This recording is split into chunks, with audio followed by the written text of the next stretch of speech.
Good evening and welcome to Tucker Carlson Tonight. 2016 marked a long and violent year in the life of the city of Chicago. 3,550 shootings, 762 murders. That's an average of more than 2 killings every single day, and it's getting worse.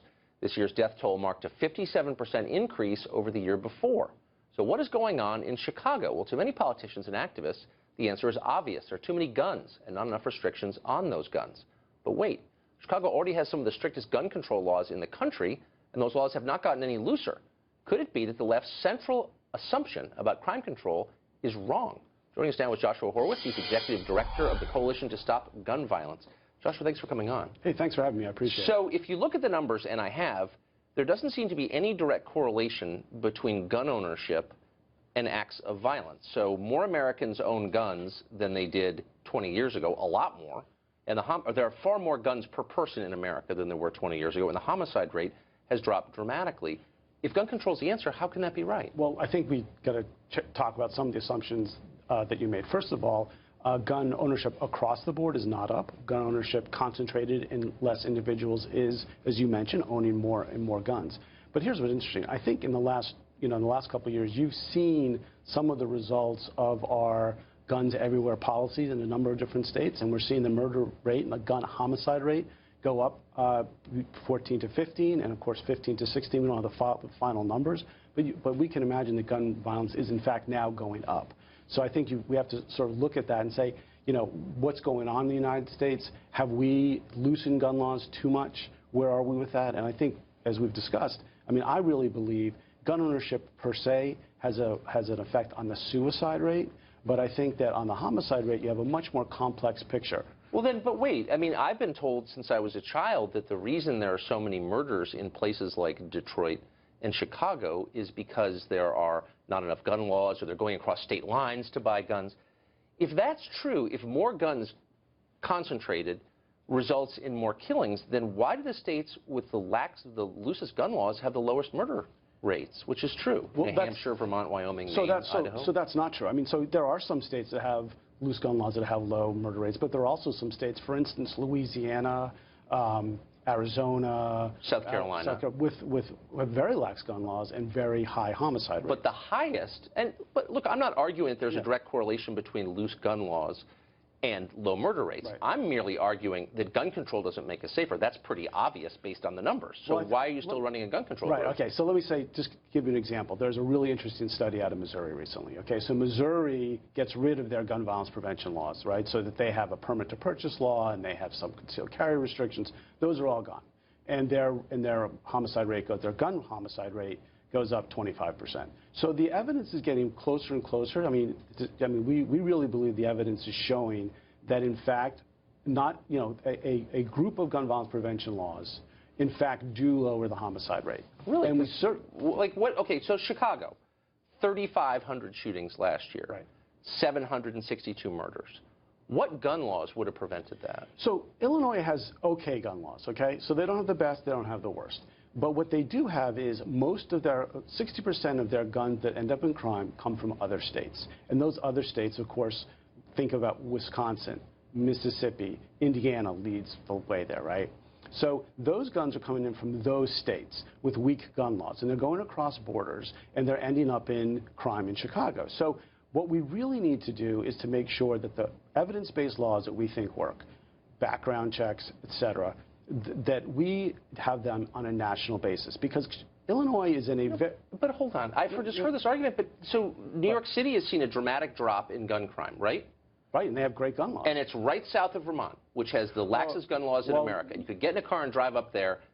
So why isn't that the same? Because first of all, New York, first of all, it's the same thing as Illinois, where the crime guns are coming from out of state. But New York is in a much safer neighborhood, right? So that you have to go quite some distance to get a firearm. You just can't go. Really? Oh, yeah. Because like everyone I know in New York has a weekend home in Vermont. Look, the point is, this stuff doesn't work, and it doesn't work. I think the evidence shows that it works, and that's important. Then why isn't it working in Chicago? Really, is the real reason it's all the fault of Indiana? Really? Let me ask you a question. Do you think we'd be better off in Chicago with more firearms? It depends. In the hands of whom? Right. I would be better off in Chicago with a firearm, Right. And yet it's almost impossible for me to get one in Chicago because the laws are so. There are no gun stores in Chicago. the laws I have to what if I have to register it as if I'm a criminal? No, actually not. Illinois does not have registration. Illinois has licenses. The city of Chicago does. Yes, it does. You have to buy a license to have a gun. Illinois has a license. And what you do is you get a license. Actually, it goes for 10 years. So I have to ask the permission of the authorities. Look, the only point is, for example, I go onto your website and you say one of the big problems is assault rifles. So of the 762 murders in Chicago, how many were committed with assault rifles? Well, I don't know that actually that's from my website, but let me tell you. Well, yeah, it is. Actually, I have it right here. So let me explain to you about assault weapons. Assault weapons make killing more lethal, okay? So what we have in that situation is assault weapons have more deaths per shooting. They don't necessarily cause more shootings, but when you use an assault weapon in a crime, you end up with more people dead and more rounds so in fired. Chicago, there are 762 murders last year. How many were committed with so-called assault weapons? Right, but you know what? That's a small issue. Well, what's the answer? Well, I don't know. But you run a gun control group. I mean, and you're pushing for right here, semi-automatic, military-style firearms designed for one person to kill people. Right. So we have the city with one of the highest murder rates in the country. Right. And how many were committed with assault weapons? But I think the bigger question is how many guns were trafficked without background checks? That's what I spend my day working on. I want to figure out how do we prevent guns from being trafficked. And let me give you another example. We have a terribly weak federally anti-trafficking law right now.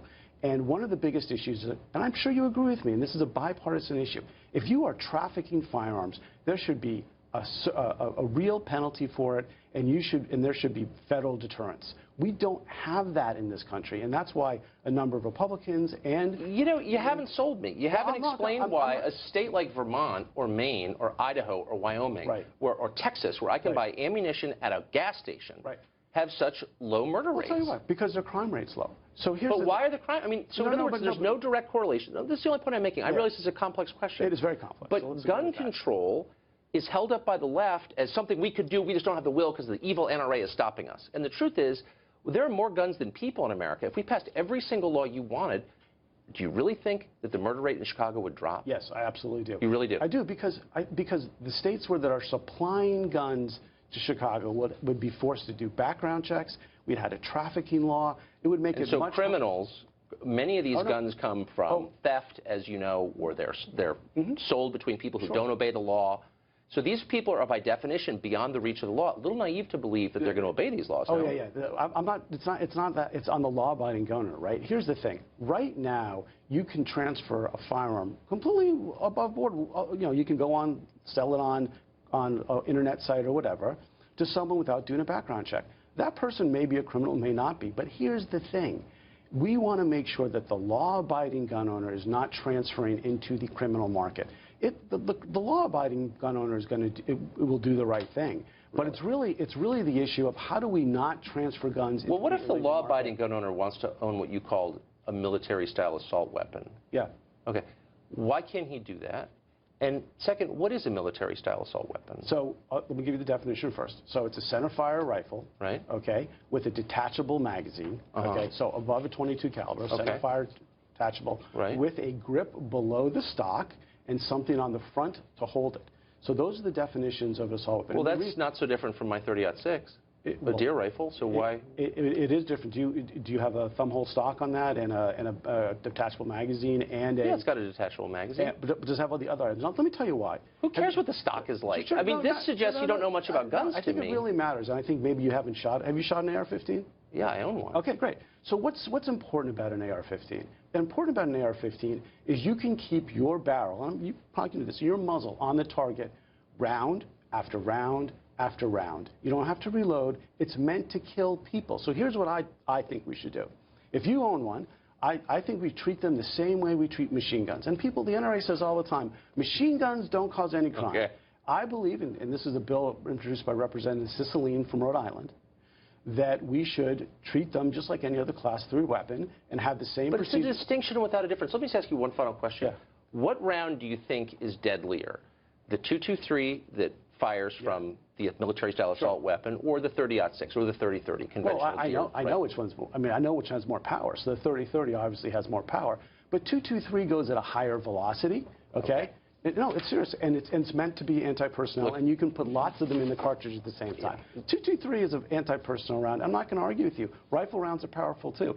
Configure them the way an assault weapon, and you create something that's much more lethal. The data don't show that at all. But it's nice to have you on. Thank you for your game defense. I hope I get back someday.